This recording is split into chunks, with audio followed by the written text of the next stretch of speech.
চট্টগ্রাম বিশ্ববিদ্যালয়ে এলাকাবাসীর সাথে রক্তক্ষয়ী সংঘর্ষে আহত শিক্ষার্থী ইমতিয়াজ উদ্দিন সায়েম ও মামুন মিয়া এখন জীবন মৃত্যুর সন্ধিক্ষণে। চট্টগ্রামের একটি বেসরকারি হাসপাতালের আইসিইউতে চিকিৎসাধীন এই দুই শিক্ষার্থীর সুস্থতার অপেক্ষায় স্বজনরা। চিকিৎসকরা জানিয়েছেন আহতরা এখনও শঙ্কামুক্ত নন। চট্টগ্রাম থেকে আরও জানাচ্ছেন শামসুল হক হায়দরি, ক্যামেরায় ছিলেন এনামুল হক। চট্টগ্রাম বিশ্ববিদ্যালয়ের শিক্ষার্থীদের সাথে গত শনি ও রবিবার এলাকাবাসীর সংঘর্ষের ঘটনায় আহত হয় 4 শতাধিক ছাত্র। এদের মধ্যে ইমতিয়াজ উদ্দিন সায়েম ও মামুন মিয়া নামের দুই ছাত্রের অবস্থা গুরুতর। তারা চট্টগ্রামের একটি বেসরকারি হাসপাতালে চিকিৎসাধীন। 3 দিন যাবৎ আইসিইউতে সংজ্ঞাহীন এই দুই ছাত্রের সুস্থতার আশায় তাদের স্বজনরা। আমার ছেলের চিকিৎসাটা আমি জানটা পাই, তারপরে যাতে ব্রেনটা সক্রিয় হয়, আগের মতো যাতে ভার্সিটিতে সে প্রবেশ করতে পারে। তার মাথার খুলিটা ফ্রিজে রাখা হয়েছে। এখন ডাক্তার আমাকে বলছে যে এটা 2 থেকে 3 মাস পর নতুন করে আবার অপারেশন করে বসানো হবে। দুই শিক্ষার্থীর এমন অবস্থা কোনোভাবে মানতে পারছেন না তাদের সহপাঠীরা। দুজনের অবস্থা বিবেচনা করে উন্নত চিকিৎসার দাবি তাদের। মামুন একটু ইমপ্রুভ অবস্থায় আছে, মোটামুটি কথা বলতে পারতেছে বা স্মৃতিশক্তি বা সবকিছু মিলে মোটামুটি একটু ভালো আছে। যারা আহত হয়েছে তাদের জন্য সুচিকিৎসার ব্যবস্থাটা যেন করা হয়। চিকিৎসকরা জানান সায়েম মামুন দুজনের অবস্থায় জটিল, এদের সুস্থ হয়ে উঠতে সময় লাগবে। ব্রেনের মধ্যে যেভাবে আঘাতগুলো হয়েছে, যেভাবে রক্তক্ষরণগুলো হয়েছে, এগুলো আসলে খুব খারাপ অবস্থা। এগুলা মামুনের ক্ষেত্রে সময় লাগবে, সায়েমের ক্ষেত্রে এখনো বলতে পারতেছে না কতদিন লাগবে এবং সে কীভাবে এক্সট্রিবিউশন করা যাবে কিনা, তার কন্ডিশন আসলে খুব গুরুতর। গত শনি ও রবিবার সংঘর্ষে আহত হয়েছে 4 শতাধিক শিক্ষার্থী। এদের মধ্যে গুরুতর 2 জন চট্টগ্রামে এবং 1 জন ঢাকায় চিকিৎসাধীন রয়েছেন। NTV news desk. ষষ্ঠ দিনের মতো চলছে জাহাঙ্গীরনগর বিশ্ববিদ্যালয় ছাত্র সংসদ জাকসুর নির্বাচনী প্রচারণা। চলবে আগামী 9 সেপ্টেম্বর পর্যন্ত।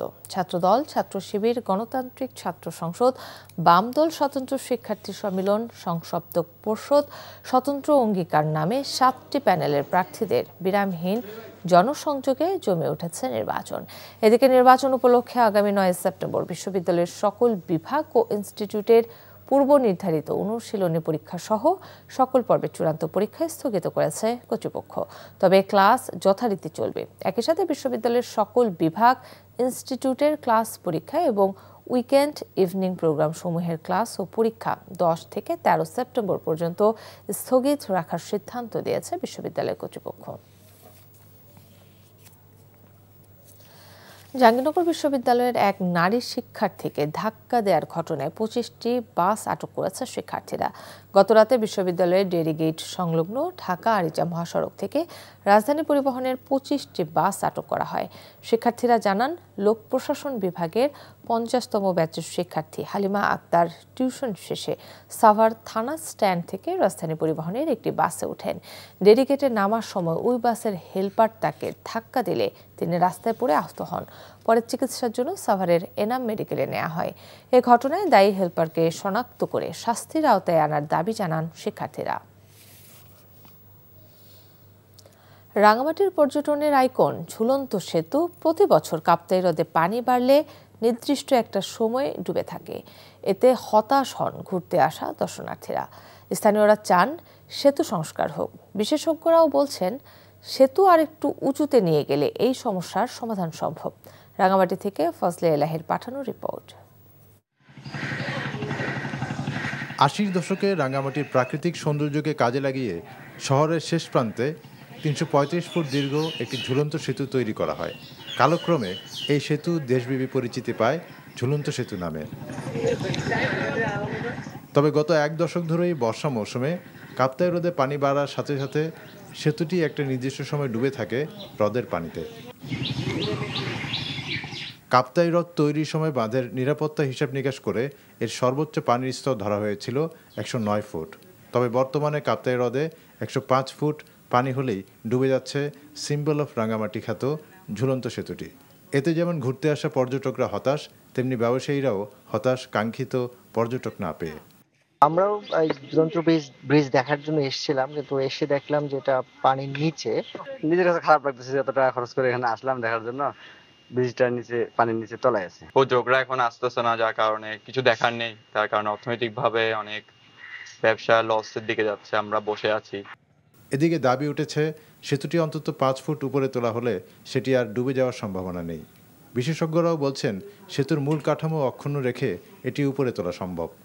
এই সেতুকে রেট্রো রিফ্লেক্টিং পদ্ধতিতে মজবুতীকরণ করে আর একটু তাকে উঁচু করে পানির উপরে যেন পানিতে নিমজ্জিত না হয়, উঁচু করে নির্মাণ করলে আর একটু সুন্দর করলে তাহলে এইটা পর্যটকদের জন্য সুবিধা হবে।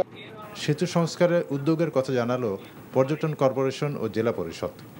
প্রায় 30 কোটি টাকার মতো লাগতে পারে আর নতুন একটা সেতু করতে গেলে।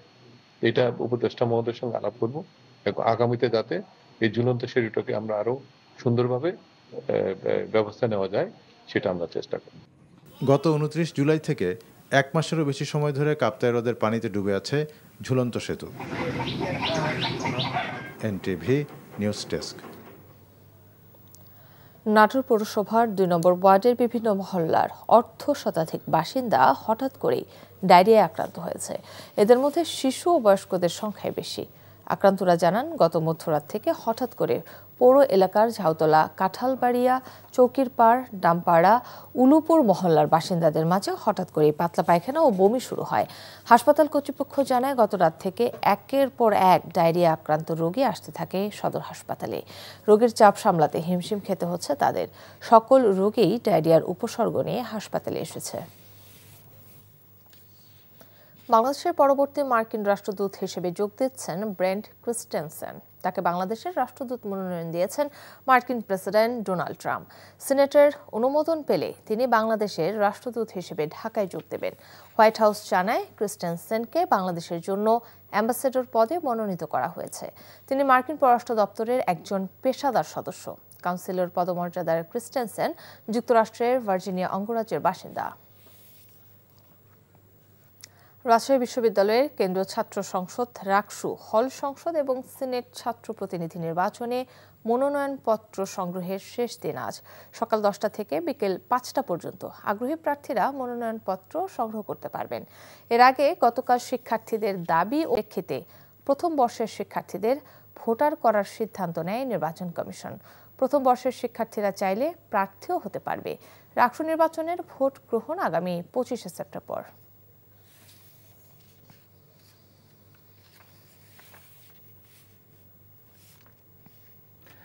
ডাকসু নির্বাচনে ছাত্র শিবির সমর্থিত প্যানেলের জিএস প্রার্থী এস.এম. ফরহাদের প্রার্থিতা বাতিলে রিটকারী নারী প্রার্থীকে গণধর্ষণের হুমকিদাতা শিক্ষার্থী আলী হোসেনকে 6 মাসের জন্য বহিষ্কার করেছে বিশ্ববিদ্যালয় প্রশাসন। এ বিষয়ে গঠিত প্রক্টোরিয়াল সত্যানুসন্ধান কমিটির সুপারিশে এই সিদ্ধান্ত নেওয়া হয়। একই সাথে জহুরুল হক হলের এই শিক্ষার্থীর বিরুদ্ধে আসা অভিযোগটি যৌন নিপীড়ন বিরোধী সেলের কাছে পাঠানো হয়েছে। আর জুলিয়াস সিজার সহ 2 জন প্রার্থীর প্রার্থিতা বাতিল নিয়ে সিন্ডিকেটের করে দেয়া কমিটিও আগের মতো আদেশ দিয়েছে, অর্থাৎ তাদের প্রার্থিতা চূড়ান্তভাবে বাতিলের সুপারিশ করেছে। এদিন নির্বাচনের সুষ্ঠু পরিবেশ নিশ্চিতে নানাবিধ দাবি দাওয়া জানিয়ে ছাত্রদল সমর্থিত প্যানেল নির্বাচন কমিশনের সাথে দেখা করেছে। যে দেশগুলো গণঅভ্যুত্থানের পর দ্রুত নির্বাচনের দিকে যেতে পেরেছে তারা ভালো করেছে উল্লেখ করে বিএনপি স্থায়ী কমিটির সদস্য আমির খসরু মাহমুদ চৌধুরী বলেছেন, বাংলাদেশে আরও অনেক আগেই নির্বাচন দেওয়া উচিত ছিল। রাজধানীর একটি হোটেলে স্কুল অব লিডারশিপ ইউএসএ আয়োজিত জুলাই পরবর্তী রাজনৈতিক ভাবনা ও বাংলাদেশ কোন পথে শীর্ষক সেমিনারে এমন মন্তব্য করেন তিনি। তিনি বলেন, প্রতিদিন শঙ্কার মধ্যে আছে বিএনপি, কারণ নির্বাচনের পর 6 মাসের মধ্যে স্বস্তি না দিতে পারলে মানুষ ধৈর্য হারিয়ে ফেলবে বলেও আশঙ্কা প্রকাশ করেন তিনি। বড় বড় প্রকল্প নিয়ে লুটপাটের রাস্তা তৈরি না করে বরং বাজেটের টাকা দেশের মানুষের উপর বিভিন্ন খাতে বিনিয়োগ করবে বিএনপি, কারণ মানুষের হাতে টাকা থাকলে মানুষ খরচ করবে আর এতেই অর্থনীতি ঘুরে দাঁড়াবে বলেও মতামত দেন বিএনপির এই নেতা। যে সমস্ত দেশ এই উত্তর বিপ্লব উত্তর মাস আপরাইজিং উত্তর দেশ যত তাড়াতাড়ি ইলেকট্রাল প্রসেসের মাধ্যমে গণতান্ত্রিক প্রক্রিয়ায় যেতে পেরেছে ওই দেশগুলো বেঁচে গেছে এবং ওই দেশগুলো ভালো করছে। আর যেই দেশগুলো এই বিপ্লব উত্তর সময় আমার দাবি ওর দাবি করতে করতে ঝামেলা পাকাইছে, ওই সমস্ত দেশে গণতন্ত্রও নাই, অর্থনীতিও নাই, সমাজও নাই, ওখানে গৃহযুদ্ধ চলছে, ওখানে সমাজে বিভক্তি চলছে, ওই দেশের অর্থনীতি বিধ্বস্ত হয়ে গেছে। বান্দরবানের রুমা উপজেলার সীমান্তবর্তী দুর্গম রেং তলাং এলাকায় কুকিচিং ন্যাশনাল আর্মি প্রশিক্ষণ ঘাঁটিতে অভিযান চালিয়েছে সেনাবাহিনী। জব্দ করা হয়েছে প্রশিক্ষণের জন্য ব্যবহৃত সামরিক সরঞ্জামাদি। আন্তঃবাহিনী জনসংযোগ পরিদপ্তর থেকে জানানো হয়েছে, গত 25 জুলাই থেকে 26 আগস্ট পর্যন্ত 1 মাসব্যাপী এই অভিযান পরিচালনা করা হয়। অভিযানের সেনা টহল দল সীমান্তবর্তী জনবসতিহীন এলাকায় সশস্ত্র সংগঠনটির ঘাঁটি চিহ্নিত করে তল্লাশি চালানো হয়। অভিযানকালে প্রশিক্ষণের জন্য ব্যবহৃত কাঠের রাইফেল, স্নাইপার, অস্ত্রের সিলিং, মিলিটারি বেল্ট, কার্তুজ বেল্ট, পোচ ইউনিফর্ম, বুট কম্বল, ওয়াকিটকি, চার্জার, সোলার প্যানেল, রসদ ও বিভিন্ন সরঞ্জাম জব্দ করা হয়। এছাড়া সংগঠনটির প্রশিক্ষণ মাঠ, ফায়ারিং রেঞ্জ, পরীক্ষা ও কৌশলগত স্থাপনাগুলোও দখল করে সেনাবাহিনী। বাংলাদেশ সেনাবাহিনী জানিয়েছে, পার্বত্য চট্টগ্রামে সব জাতিগোষ্ঠীর জানমালের নিরাপত্তা নিশ্চিতে তারা বদ্ধপরিকর। ভবিষ্যতেও সশস্ত্র সংগঠনগুলোর বিরুদ্ধে কঠোর সামরিক অভিযান অব্যাহত থাকবে। চট্টগ্রাম বন্দরে new mooring container terminal NCT বেসরকারি খাতে ছেড়ে দেওয়ার যে কোনো ষড়যন্ত্র প্রতিহত করার ঘোষণা দিয়েছে বন্দর শ্রমিক কর্মচারী ঐক্য পরিষদ। সকালে চট্টগ্রামের আন্দরকিল্লা থেকে লাল পতাকা মিছিল বের করে শ্রমিক কল্যাণ ঐক্য পরিষদ। মিছিলটি প্রেস ক্লাবের সামনে গিয়ে শেষ হয়। এর আগে সংক্ষিপ্ত সমাবেশে শ্রমিক নেতারা অভিযোগ করে বলেন, এনসিটির মতো আধুনিক ও লাভজনক স্থাপনা বিদেশিদের হাতে তুলে দিলে নিরাপত্তার ঝুঁকি সৃষ্টি হবে। দেশের গুরুত্বপূর্ণ বন্দরের এনসিটি হস্তান্তর জুলাই আগস্ট বিপ্লবের চেতনা পরিপন্থী উল্লেখ করে এই উদ্যোগ সফল হতে দেওয়া হবে না বলেও ঘোষণা দেন শ্রমিক নেতারা। ঢাকা বিশ্ববিদ্যালয় কেন্দ্রীয় ছাত্র সংসদ ডাকসু নির্বাচন হতে কোনো বাধা নেই বলে আদেশ দিয়েছে সুপ্রিম কোর্টের আপিল বিভাগ। প্রধান বিচারপতি ডক্টর সৈয়দ রেফাত আহমেদের নেতৃত্বাধীন 7 সদস্যের পূর্ণাঙ্গ বেঞ্চ হাইকোর্টের আদেশের উপর চেম্বার আদালতে দেওয়া স্থগিতাদেশ বহাল রেখে আজ এই আদেশ দেন। একই সাথে ইসলামী ছাত্র শিবিরের নেতৃত্বাধীন ঐক্যবদ্ধ শিক্ষার্থী জোটের জিএস প্রার্থী SM ফরহাদের প্রার্থিতা বহাল থাকল। রিপোর্টে আরও জানাচ্ছেন হাসান জাভেদ। ডাকসু নির্বাচন অনুষ্ঠিত হতে যাচ্ছে আগামী 9 সেপ্টেম্বর। নির্বাচন ঘিরে বিশ্ববিদ্যালয় শিক্ষার্থীদের মধ্যে বইছে উচ্ছ্বাস, চলছে প্রার্থীদের জোর প্রচারণা। এরই মধ্যে এক রিটের প্রেক্ষিতে গত সোমবার সেই নির্বাচন 30 অক্টোবর পর্যন্ত স্থগিত করে হাইকোর্টের একটি দ্বৈত বেঞ্চ। একই দিনে সেই আদেশ স্থগিত করে চেম্বার আদালত। এরপর বিশ্ববিদ্যালয় কর্তৃপক্ষ হাইকোর্টের আদেশের বিরুদ্ধে আপিলে যায়। শুনানিতে বিশ্ববিদ্যালয়ের আইনজীবী বলেন, যে প্রার্থী রিটটি করেছেন তার সেই এখতিয়ার নেই। সঠিক সময়ে যেসব জায়গায় অভিযোগ করতে পারত তা না করে হাইকোর্টে রিটটি করা হয়েছে অসৎ উদ্দেশ্যে। তাই তিনি হাইকোর্টের আদেশটি স্থগিত চান।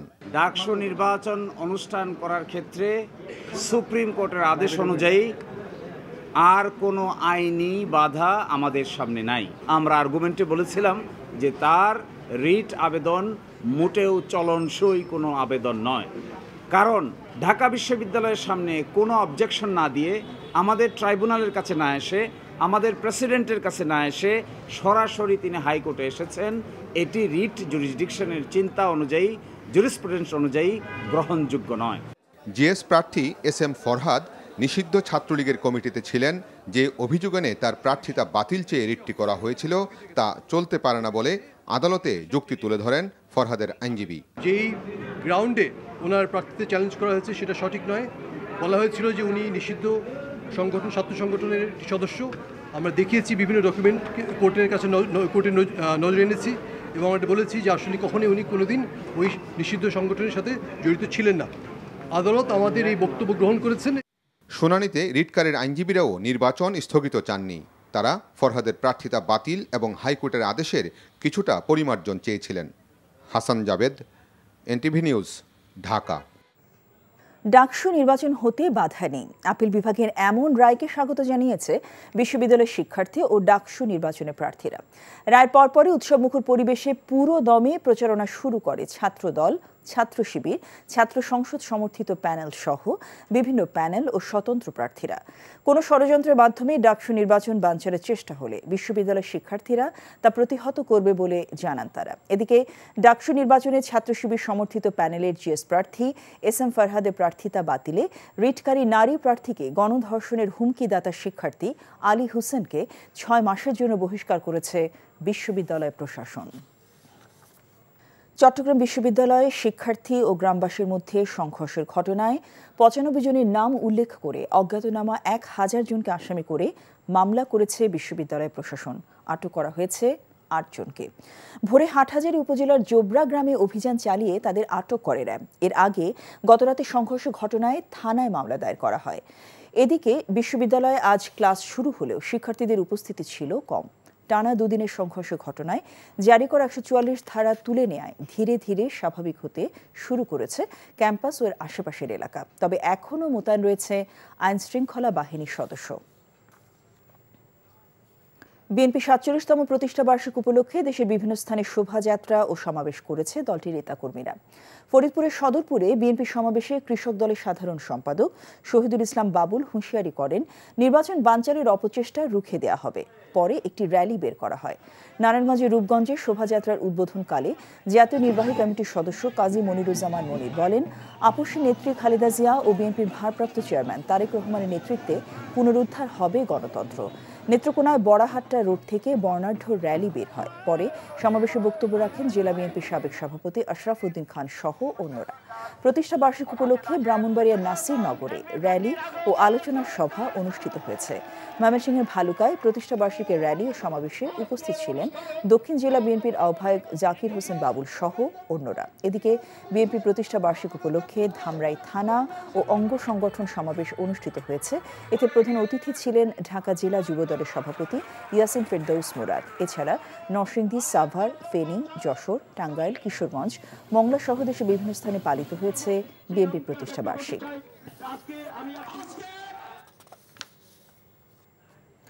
রাজশাহীতে গত বছরের জুলাই-আগস্ট ছাত্র জনতার গণ অভ্যুত্থানে হতাহতের ঘটনায় 2টি হত্যাসহ 8টি মামলার আদালতে চার্জশিট দাখিল করা হয়েছে। এর মধ্যে সাকিব আঞ্জুম ও আলী রায়হান হত্যা মামলায় সাবেক প্রধানমন্ত্রী শেখ হাসিনা ও রাজশাহীর সাবেক city mayor AHM Khairuzzaman Liton সহ 244 জনকে অভিযুক্ত করা হয়েছে। রাজশাহী মেট্রোপলিটন পুলিশের মুখপাত্র অতিরিক্ত উপকমিশনার গাজী রহমান জানান, মহানগর গোয়েন্দা পুলিশ মামলাগুলোর তদন্ত শেষে আদালতে চার্জশিট দাখিল করেছে। জামালপুরে মাদ্রাসার এক শিশু ছাত্রীকে ধর্ষণ মামলার প্রধান আসামি শাহিন কুলিকে ময়মনসিংহ থেকে গ্রেফতার করেছে র্যাব। গোপন খবরের ভিত্তিতে গত রাতে ময়মনসিংহ জেলার কোতোয়ালি থানার মাসকান্দা এলাকা থেকে শাহিন কুলিকে গ্রেফতার করা হয়। গ্রেফতার শাহিন কুলি অপরাধ স্বীকার করে বলেন, 29 অগস্ট বিকেলে ওই মাদ্রাসার শিশুকে সে টেলিভিশন দেখানোর কথা বলে পাশবিক নির্যাতন করে। 1 সেপ্টেম্বর শিশুটির পরিবার মাদারগঞ্জ থানায় শাহিনকে প্রধান আসামি করে মামলা দায়ের করে। পবিত্র ঈদ-ই-মিলাদুন্নবী উপলক্ষে জশ্নে জুলুসের আয়োজন করেছে আঞ্জুমান-এ-রহমানিয়া আহমদিয়া সুন্নাইয়া ট্রাস্ট ঢাকা। সকালে মোহাম্মদপুরের কাদেরিয়া তৈয়বিয়া কামিল মাদ্রাসা প্রাঙ্গণ থেকে জশ্নে জুলুসে আনন্দ র্যালি বের হয়। র্যালিটি শাহজাহান রোড, ইকবাল রোড সহ বিভিন্ন সড়ক প্রদক্ষিণ করে মাদ্রাসার সামনে এসে শেষ হয়। জুলুসের নেতৃত্ব দেন সৈয়দ মোহাম্মদ সাবির শাহ। পরে মুসলিম উম্মার শান্তি কামনায় বিশেষ মোনাজাত করা হয়। নানা অনিয়মের অভিযোগে খুলনা ফুলতলা উপজেলা স্বাস্থ্য কমপ্লেক্সে অভিযান চালিয়েছে দুর্নীতি দমন কমিশন দুদক। দুপুরে দুদকের সহকারী পরিচালক রাকিবুল ইসলাম এই অভিযানে নেতৃত্ব দেন। পরে তিনি সাংবাদিকদের জানান, হাসপাতালে সরকার নির্ধারিত টিকিট বেশি দামে বিক্রি, রোগীদের নিম্নমানের ওষুধ এবং খাবার সরবরাহ ছাড়াও হাসপাতালে চিকিৎসক না থাকার প্রমাণ মিলেছে। সাভারে ভেজাল শিশু খাদ্যের কারখানায় সন্ধান পেয়েছে উপজেলা প্রশাসন। বিকেলে তেঁতুলঝোড়া ইউনিয়নের নাজিমনগর এলাকায় আয়মন ফুড লিমিটেড নামের কারখানায় অভিযান চালায় প্রশাসন। এ সময় তারা বিএসটিআই অনুমোদন ব্যতীত নিম্নমানের এবং পচা কাঁচামাল ব্যবহার করে নোংরা পরিবেশে ভেজাল শিশু খাদ্য উৎপাদনের অভিযোগে কারখানার মালিক ও কর্মকর্তাকে যথাক্রমে 1 বছর ও 6 মাসের কারাদণ্ড দিয়েছে। আদালত কর্তৃক ফেরারি ঘোষিত কোনো আসামি জাতীয় সংসদ নির্বাচনে প্রার্থী হতে পারবেন না। জোটবদ্ধ নির্বাচন হলেও ব্যক্তির নিজস্ব দলে প্রতীক ব্যবহারের বিধান ও ভোটার প্রতি ব্যয়ের বিধান বাড়িয়ে গণপ্রতিনিধিত্ব অধ্যাদেশ আইন মন্ত্রণালয়ের ভেটিংয়ের জন্য পাঠানো হয়েছে। নির্বাচন কমিশনার আবুল ফজল মোহাম্মদ সানাউল্লাহ বলেন, গত 3টি নির্বাচনের মতো আর কোনো নির্বাচন হবে না। নিয়ামুল আজিজ সাদেকের রিপোর্ট। গণপ্রতিনিধিত্ব অধ্যাদেশ 1972 সালের সংশোধনী প্রস্তাব আইন মন্ত্রণালয়ে পাঠিয়েছে নির্বাচন কমিশন। মন্ত্রণালয়ের ভেটিং সাপেক্ষে উপদেষ্টা পরিষদে পাশ হওয়ার পর গেজেট প্রকাশ করবে নির্বাচন কমিশন। আগারগাঁওয়ে নির্বাচন ভবনে কমিশনার বলেন, ফেরারি আসামিকে নির্বাচনে অযোগ্য এবং বিনা ভোটে নির্বাচন ঠেকাতে না ভোট ফিরিয়ে এনেছে কমিশন। প্রিজাইডিং অফিসারই সর্বেসর্বা হবেন কেন্দ্রে, তিনি সিদ্ধান্ত নেবেন যে তিনি ভোট কন্টিনিউ করবেন নাকি বন্ধ করবেন। এখন থেকে কোথাও একক প্রার্থী থাকলে সরাসরি তাকে বিজয়ী ঘোষণা করা হবে না, তাকে ন্যায়ের বিপক্ষে ভোট করতে হবে। এবং দ্বিতীয়বারও যদি গিয়ে দেখা যায় তফসিল করে নতুনভাবে ঘোষণা করার পরে আবারও একই প্রার্থী হচ্ছে, তখন আর না ভোট হবে না। গণপ্রতিনিধিত্ব অধ্যাদেশ সংশোধন প্রস্তাব 2025-এ নির্বাচনে অংশ নিতে পারবে না নিষিদ্ধ ঘোষিত দল, আদালত কর্তৃক ফেরারি আসামি। দল ও ব্যক্তির নির্বাচনী ব্যয় জানাতে হবে ইসিকে। ভোটার সংখ্যা বেশি থাকলে 25 লাখের বেশি খরচ করা যাবে। 50 লাখ টাকা কোনো দল অনুদান হিসেবে নিতে পারবে, তবে সেটি ব্যাংকিং চ্যানেলে নিতে হবে। বিনা প্রতিদ্বন্দ্বিতায় নির্বাচিত হবে না কোনো ব্যক্তি, না ভোটের সঙ্গে তার লড়াই করতে হবে। হলফনামায় মিথ্যা তথ্য দিলে নির্বাচিত হলেও পদ বাতিল হতে পারে। জোটবদ্ধ হলেও নিজ দলের প্রতীকে নির্বাচন করতে হবে। সামাজিক যোগাযোগ মাধ্যম নিয়ে কমিশনকে তথ্য দিতে হবে প্রার্থীকে। রিটার্নিং অফিসার আসনের ভোট স্থগিত বা বাতিল করতে পারবেন। প্রিজাইডিং কর্মকর্তা কেন্দ্রের ভোট বাতিল করতে পারবেন। ভোট কেন্দ্রে সাংবাদিকদের চলাচল সীমিত করা হবে। কেউ নির্বাচনী আইন ভাঙলে সর্বোচ্চ 6 মাসের কারাদণ্ড। নির্বাচন কমিশনার বলেন, আগের মতো পক্ষপাত দুষ্ট নির্বাচন হতে দেয়া হবে না। সেই ইলেকশনে সম্ভবত ভোটারও ছিল না, যে ভোটার লাইন আমরা দেখেছি সেই ভোটার লাইনটাও সঠিক ছিল না। সেই ইলেকশনে সম্ভবত ভোট কেন্দ্রের ভিতরে এজেন্টও ছিল না। এই ইলেকশনে সর্বপ্রথম চোখ হবে ভোটার নিজে, তারপর হচ্ছে ভোটারের এজেন্ট, আর সহযোগী হিসাবে থাকবে হচ্ছে আমাদের সাংবাদিক ভাইরা এবং অবজারভারগণ। তিনি বলেন, পুলিশ র্যাবের পাশাপাশি সশস্ত্র বাহিনী, কোস্টগার্ডকে আইন শৃঙ্খলা বাহিনী হিসেবে অন্তর্ভুক্ত করা হয়েছে। যে এটার একটু নিয়ামুল আজিজ সাদেক, এনটিভি নিউজ, ঢাকা। আগামী জাতীয় সংসদ নির্বাচনের আগে এসপি এবং ওসি বদলি লটারির মাধ্যমে হলেও ডিসি ও ইউএনওর ক্ষেত্রে তা হবে না বলে জানিয়েছেন জনপ্রশাসন সচিব ডক্টর মোখলেসুর রহমান। আর আসছে নির্বাচনে প্রশাসনে কেউ পক্ষপাতিত্ব করলে কঠোর ব্যবস্থা নেওয়া হবে বলে হুঁশিয়ারি দেন তিনি। সকালে সচিবালয়ে পুলিশ মহাপরিদর্শকের সাথে বৈঠক শেষে এসব বলেন তিনি। নির্বাচনের আগে নতুন 2000 পদোন্নতি দিয়ে আরও 2000 এএসআই নিয়োগের অনুমোদন মিলেছে বলে জানিয়েছেন পুলিশ মহাপরিদর্শক বাহারুল আলম। রিপোর্ট করছেন রকুনউদ্দিন। দেশের রাজনীতিতে প্রতিদিনই সামনে আসছে নতুন নতুন আলোচনা, তবে সব ছাপিয়ে দেশ জুড়েই মূল আলোচনা আগামী জাতীয় নির্বাচন। নির্বাচনকে সামনে রেখে প্রস্তুত হচ্ছে আইন শৃঙ্খলা রক্ষাকারী বাহিনীও। তারই অংশ হিসেবে প্রথমবারের মতো এএসআই পদে 2000 জনকে সরাসরি নিয়োগ দেওয়া হবে পুলিশ বাহিনীতে।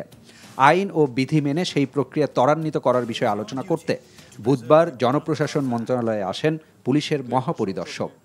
সিনিয়র সচিবের সাথে বৈঠক শেষে তিনি জানান, নির্বাচনের আগে এএসআই পদে মোট 4000 জনকে নিয়োগ দেওয়া হবে। 4000 এএসআই নিয়োগ দেওয়া হবে। এর মধ্যে 50% হবে সরাসরি আর 50% হবে পদোন্নতির মাধ্যমে। ওইখানে মাইনর কিছু সংশোধনী দরকার ছিল, তো ওনারা সেটা করে দিচ্ছেন, যার জন্য আমাদের এই রিক্রুটমেন্টের পথটা একটু সুগম হলো আর কি। এ সময় তার কাছে প্রশ্ন ছিল, নির্বাচনী দায়িত্ব পালনে এই নিয়োগ যথেষ্ট কিনা। আমরা তো 8000 এএসআই এর কথা বলেছিলাম।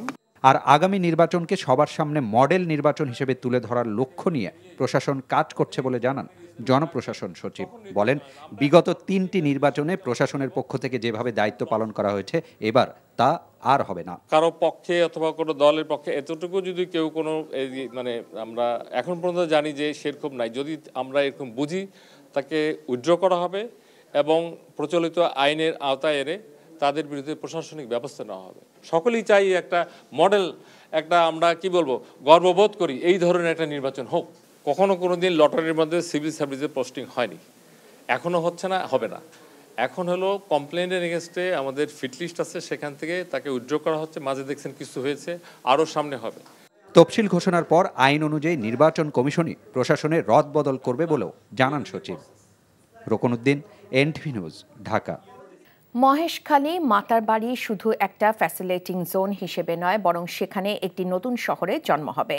সমুদ্রই হবে বিশ্বের সাথে সংযোগে মহাসড়ক বলে মন্তব্য করেন প্রধান উপদেষ্টা professor Muhammad Yunus. Maheshkhali Matarbari integrated development initiative MIDA এর সদস্যবৃন্দের সাথে এক সাক্ষাৎকারের সময় এসব কথা বলেন তিনি। পরবর্তীতে বিকেলে রাজধানী ফরেন সার্ভিস একাডেমিতে মহেশখালী মাতারবাড়ি বিষয়ে এক প্রেস ব্রিফিংয়ে বাংলাদেশ বিনিয়োগ উন্নয়ন কর্তৃপক্ষ ও বাংলাদেশ অর্থনৈতিক অঞ্চল কর্তৃপক্ষের নির্বাহী চেয়ারম্যান চৌধুরী আশিক মাহমুদ বিন হারুন সংস্থাটির লক্ষ্য ও পরিকল্পনা তুলে ধরেন। বলেন, ইতোমধ্যে 120 দিনে পরিকল্পনা প্রধান উপদেষ্টার কাছে জমা দেওয়া হচ্ছে। জ্বালানি সরবরাহ নিশ্চিত করা, আমদানি বৃদ্ধি, পরিবহন ব্যয় হ্রাস এবং মৎস্য খাতকে সমৃদ্ধ করা, এসব লক্ষ্য নিয়ে কাজ করবে মিডা। এ সময় তিনি বলেন, পুরো কমার্শিয়াল হাব থেকে $150 বিলিয়ন জিডিপিতে যুক্ত হবে। ডাকসু নির্বাচন হতে বাধা নেই, আপিল বিভাগের এমন রায়কে স্বাগত জানিয়েছে বিশ্ববিদ্যালয়ের শিক্ষার্থী ও ডাকসু নির্বাচনে প্রার্থীরা। রায়ের পরপরই উৎসব মুখর পরিবেশে পুরোদমে প্রচারণা শুরু করে বিভিন্ন প্যানেল ও স্বতন্ত্র প্রার্থীরা। এদিকে নারী প্রার্থীকে কটূক্তি করায় আলী হোসেনকে 6 মাসের জন্য বহিষ্কার করেছে বিশ্ববিদ্যালয় প্রশাসন। নূর হোসেনের রিপোর্ট। সুপ্রিম কোর্টের আপিল বিভাগের রায়ে ডাকসু নির্বাচন নিয়ে জটিলতা কেটে যাওয়ায় আবারও প্রচারণায় সরগরম হয়ে ওঠে ঢাকা বিশ্ববিদ্যালয় ক্যাম্পাস। আদালতের এমন রায়কে স্বাগত জানিয়েছেন প্রার্থী ও ভোটাররা। আদালতের এই রায়কে আমরা ইতিবাচকভাবেই নিচ্ছি, কারণ বিশ্ববিদ্যালয়ের শিক্ষার্থীরা এই ডাকসু নির্বাচন নিয়ে কোনো ধরনের তালবাহানা সহজে মেনে নেবে না, তো তাদের এই সিদ্ধান্তকে আমরা সাধুবাদ জানাই। যারা জলঘোলা করার চেষ্টা করছে, যারা নতুন করে ক্যাম্পাসকে অস্থিতিশীল করার চেষ্টা করছে এবং ডাকসু নির্বাচনকে প্রশ্নবিদ্ধ করার চেষ্টা করছে, তাদেরকে 9 তারিখে শিক্ষার্থীরা প্রত্যাখ্যান করবে। রায়কে ইতিবাচক বললেও নির্বাচন বানচালের কোনো ষড়যন্ত্রই শিক্ষার্থীরা মেনে নেবে না বলে হুঁশিয়ারি দিয়েছেন বিভিন্ন প্যানেলের প্রার্থীরা। ডাকসু নির্বাচন 9 তারিখে হবে, যত ষড়যন্ত্র চক্রান্ত হোক না কেন শিক্ষার্থীরা রুখে দেবে। জুলাইয়ে যেভাবে শিক্ষার্থীরা ঢাকা বিশ্ববিদ্যালয়ের শিক্ষার্থীরা পুরো জাতিকে রাস্তা দেখিয়েছিল, একইভাবে এই ঢাকা বিশ্ববিদ্যালয় থেকে ডাকসু নির্বাচন 9 সেপ্টেম্বর অনুষ্ঠিত হবে এবং এর মাধ্যমে আমরা আমাদের বাংলাদেশের গণতন্ত্রের একটা স্থায়ী রূপের দিকে যাব। এই নির্বাচনকে ঘিরে যে বিভিন্ন ধরনের লেভেল প্লেইং ফিল্ড, সেটি যেন এনশিওর হয়, এমন একটি পরিবেশ যেন বিশ্ববিদ্যালয় প্রশাসন এনশিওর করে, যেখান থেকে শিক্ষার্থীরা ভোটাধিকার প্রয়োগের ক্ষেত্রে আগ্রহী হবে। আমরা এমন একটি পরিবেশ নিশ্চিত করতে চাচ্ছি। শিক্ষার্থীদের এই অধিকারকে হরণ করতে চান, বানচাল করতে চান, আপনাদের পরিণতি কিন্তু ভালো হবে না। শিক্ষার্থীরা ব্যালটে আপনাদের জবাব। সুষ্ঠু নির্বাচন আয়োজনের সার্বিক বিষয় নিয়ে চিফ রিটার্নিং কর্মকর্তার কাছে আবারও স্মারকলিপি দিয়েছে ছাত্রদল সমর্থিত প্যানেল। এদিকে ফাহমিদা আলমকে ধর্ষণের হুমকিদাতা আলী হোসেনকে 6 মাসের জন্য বহিষ্কার করেছে বিশ্ববিদ্যালয় প্রশাসন। নূর হোসেন, এনটিভি নিউজ, ঢাকা। জাতীয়তাবাদী ছাত্রদলের সভাপতি রাকিবুল ইসলাম রাকিব এবং সাধারণ সম্পাদক নাসিরউদ্দিন নাসির ইসলামী ছাত্র শিবিরের বিরুদ্ধে লাগাতার সাইবার বুলিংয়ের অভিযোগ এনেছেন। সুপ্রিম কোর্টের সামনে আয়োজিত এক মানববন্ধনে তারা এই অভিযোগ করেন। একই সঙ্গে ছাত্র শিবিরের কর্মকাণ্ডের প্রতিবাদে আরও বড় কর্মসূচি ঘোষণার হুঁশিয়ারি দিয়ে ছাত্রদল সভাপতি রাকিবুল ইসলাম রাকিব বলেন, ঢাকা বিশ্ববিদ্যালয় প্রশাসন ছাত্র শিবির ও জামায়াতকে সরাসরি পৃষ্ঠপোষকতা করছে। রাকিব আরও বলেন, ছাত্র শিবিরের নেতাকর্মীরা নারী শিক্ষার্থীদের বিরুদ্ধে সাইবার বুলিং এবং হয়রানিতে জড়িত। মানববন্ধনে ছাত্রদলের সাধারণ সম্পাদক নাসিরউদ্দিন নাসির বলেন, সম্প্রতি এক নারী শিক্ষার্থী হাইকোর্টে রিট পিটিশন দায়ের করার কারণে ছাত্র শিবিরের এক গুপ্ত সদস্য তাকে প্রকাশ্যে গণধর্ষণের হুমকি দিয়েছেন।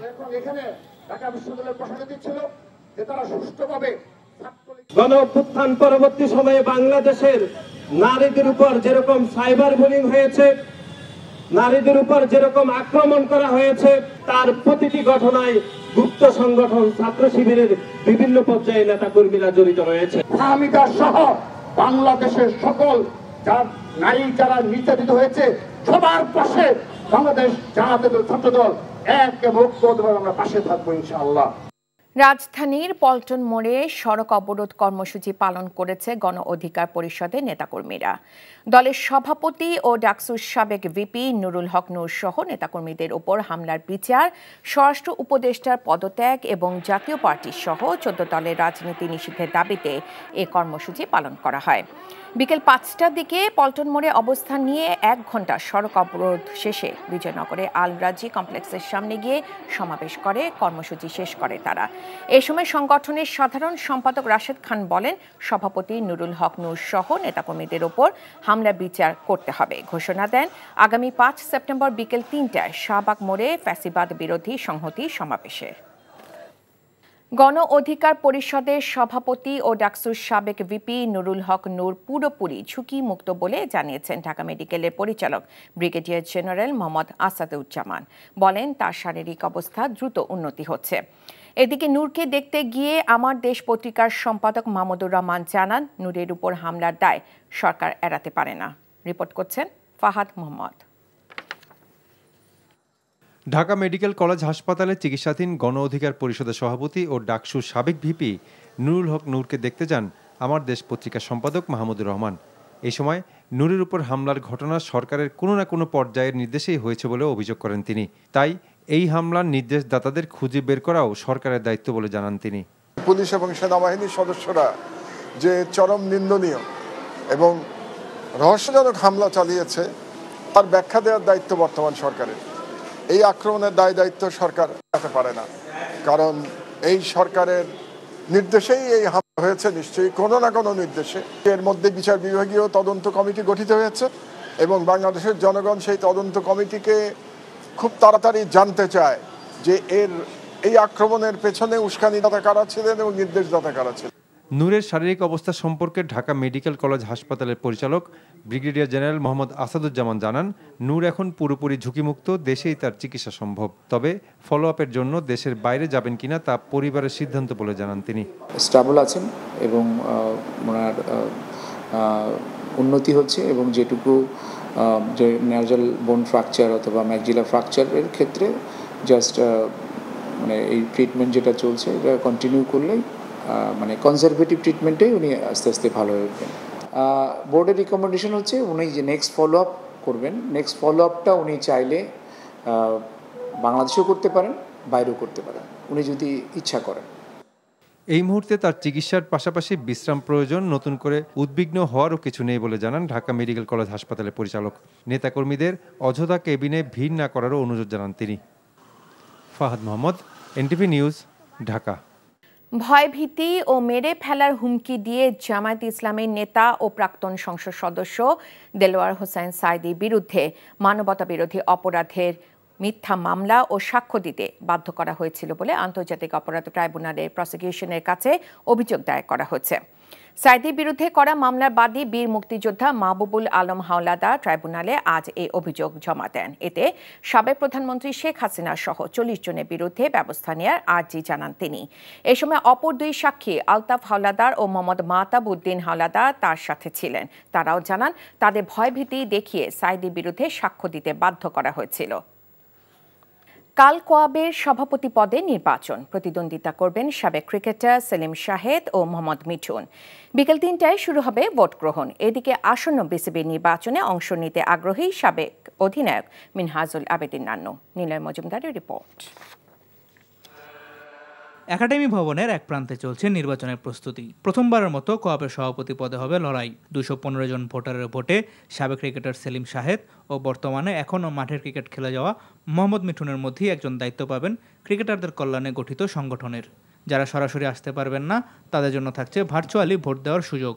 এক্সাইটমেন্ট থেকেও আমি বলবো যে এখানে আরেকটা জিনিস কাজ করছে, যেটা আমাদের একত্রিত হওয়া সবাই একসাথে, এটা সবচেয়ে বেশি কাজ করছে। আমি মনে করি যে এখানে এই প্ল্যাটফর্মে সবাই যখন ফর্মার প্লেয়ার এবং কারেন্ট প্লেয়াররা একসাথে আসবে, এখানে ক্রিকেটের জন্য আরও কিছু ইতিবাচক দিক আমরা দেখতে পাবো। এই ভোট গ্রহণ দিয়ে জোরালো হয়ে গেল ক্রিকেট আঙ্গনে নির্বাচনী হাওয়া। আসন্ন বিসিবি নির্বাচনে পরিচালক পদে লড়াই করার আগ্রহ প্রকাশ করেছেন সাবেক অধিনায়ক মিনহাজুল আবেদিন নান্নু। এখন কিছু জিনিস আছে যে ফর্মার ক্যাপ্টেনদের একটা বার আছে ক্যাটাগরি সিতে, তো এই জায়গাটায় এখনও জানি না কতটুকু কী হবে। তারপর চিন্তাভাবনা পজিটিভ নিয়ে রেখেছি, আশা করছি যদি সব কিছু ঠিকঠাক থাকে তাহলে অবশ্যই করব। ভোটারদের তালিকায় নাম না থাকায় কোয়াবের নির্বাচনে ভোট দিতে পারবেন না দুই সাবেক অধিনায়ক সাকিব আল হাসান ও মাশরাফি বিন মুর্তুজা। Niloy Majumder, NTV news, Dhaka.